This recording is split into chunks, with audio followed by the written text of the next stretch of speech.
யோப்பா பட்டணம். இதன் அர்த்தம் அழகானது. இன்று இது நவீன டெல் அவிவ் நகரின் ஒரு பகுதியாகும். பழைய ஏற்பாட்டு காலத்தில் இஸ்ரவேலுக்குள் கடல் வழியாக பொருட்கள் வருவதற்கான முக்கிய நுழைவாயிலாக இது திகழ்ந்தது.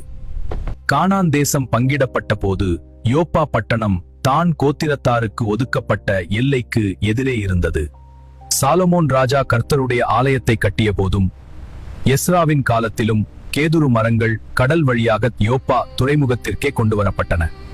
யோனா தீர்க்கதரிசி நினிவேக்கு செல்ல விரும்பாமல் கர்த்தருடைய சமூகத்திலிருந்து விலகி ஓடிப்போக நினைத்த போது அவர் வந்து இறங்கிய இடம் யோப்பா.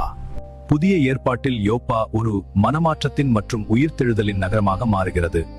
இங்கேதான் பேதுரு ஜெபித்து மரித்துப்போன தபித்தாளை உயிரோடு எழுப்பினார். பேதுரு யோப்பாவில் சீமோன் என்னும் தோல் பதனிடுகிறவன் வீட்டில் தங்கினார். யூத சட்டப்படி தோல் பதனிடுதல் ஒரு தீட்டான தொழில். பேதுரு அங்கே தங்கியதும் பேதுரு கண்ட தரிசனம் புறஜாதிகளுக்கு தேவனுடைய இரட்சிப்பை உறுதிப்படுத்தியது.